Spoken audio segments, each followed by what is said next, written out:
Wages and prices often play leapfrog.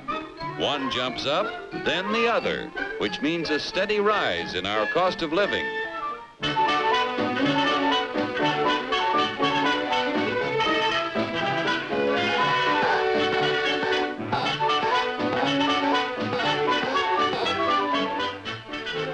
The Dilly Doll Factory is a happy shop. But Joe, our doll painter friend, seems to be a little down in the mouth, which even shows in his work.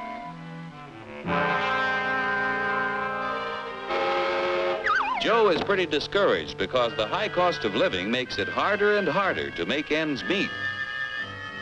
Hiya, Joe, old boy. Hello. Better look in that envelope. Wow, a raise! And just in time to buy the kid a birthday present. What'll I get? Let's see. A dress? Bicycle? Roller skates? Shoes? A book? A doll? A doll!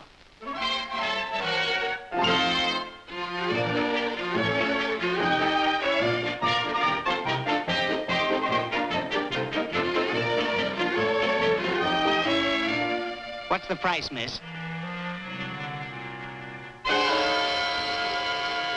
I work in a factory that makes this doll.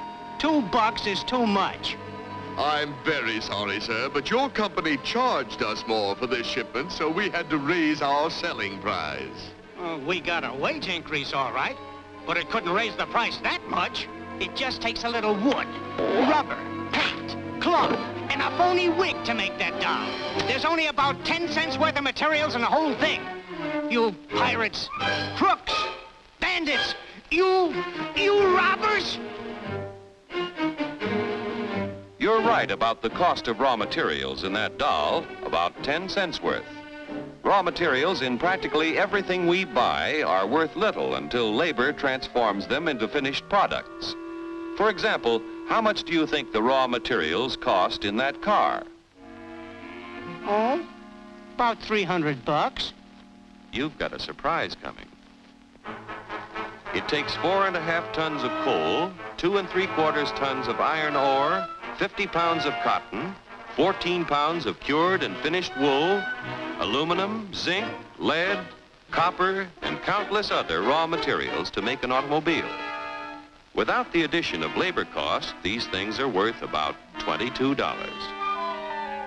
The raw materials require the accumulated labor of thousands of people in countless crafts to transform them into a finished automobile.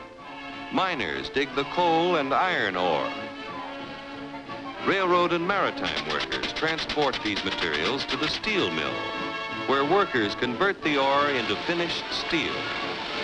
The wages of railroad workers add to the value of steel when it is transported to automobile factories.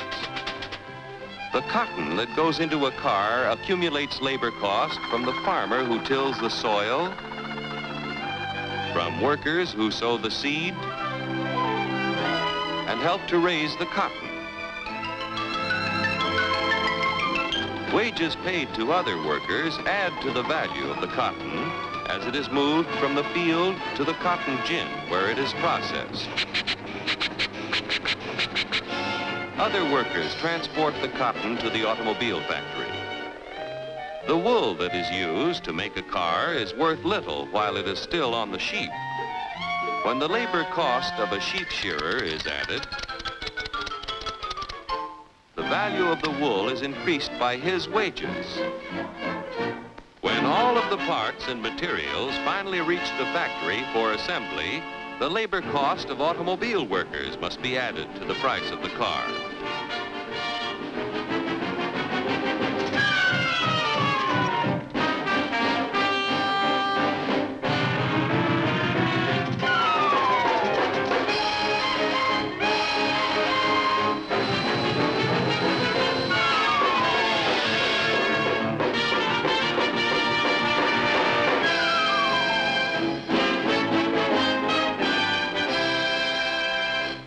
In the $1,500 automobile, direct and indirect labor costs add up to approximately $1,200, or over 80% of the selling price. That's before taxes. And what happens to the other 20% or $300?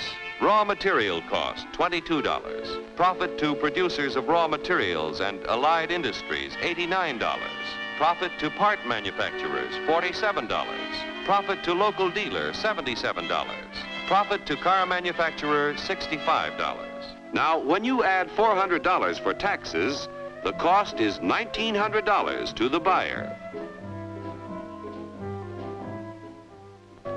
Like the dolls you make, an automobile has a low raw material cost and a high labor cost, and that goes for practically everything we buy. Oh, yeah? Well, what's the labor cost in a buck's worth of steak? We'll start back at the farm where Bully Boy was raised.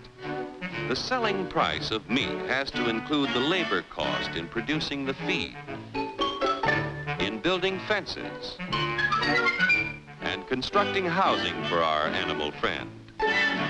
It takes a lot of costly care to get Bully Boy ready for the market. Wages have to be paid to railroad workers who provide our friend with care and courtesy on his way to the stockyards. Preparing Bully Boy's anatomy for the butcher shop costs money, too. The family butcher figures in his wages every time he sells a thick, juicy steak. Forgetting taxes for a moment, the labor cost in a dollar's worth of meat adds up like this. Workers raising beef, 24 cents. Transportation workers, 1/2 cent. Packing house workers, 42 cents. Meat delivery drivers, 1/2 cent. Butcher shop workers, 18 cents. The other 15 cents goes in profits to the retailers, the packers, allied industries, and to the farmers and ranchers. Most of the things we buy accumulate direct and indirect labor costs that add up to 85% of the selling price before taxes are added. Generally speaking, a wage raise means a corresponding rise in prices, unless productivity is increased proportionately. What do you want, a guy with 4 arms? 4 arms?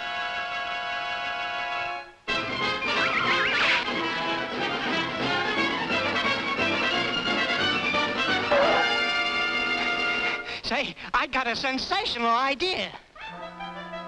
To expand productivity, labor and management must work together to develop new ideas and techniques.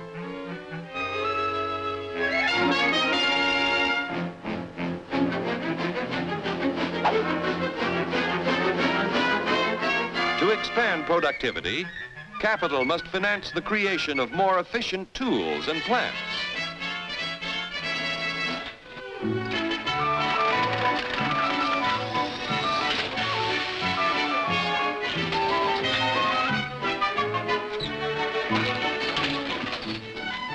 The production of more and better goods at lower costs means that when you get a wage raise, it's a real raise. A raise? A raise!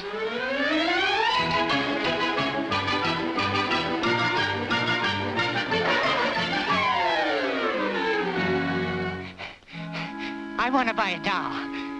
How much? Now you've got a real wage raise because you can buy more with what you earn. With increased productivity, wages can keep ahead of prices.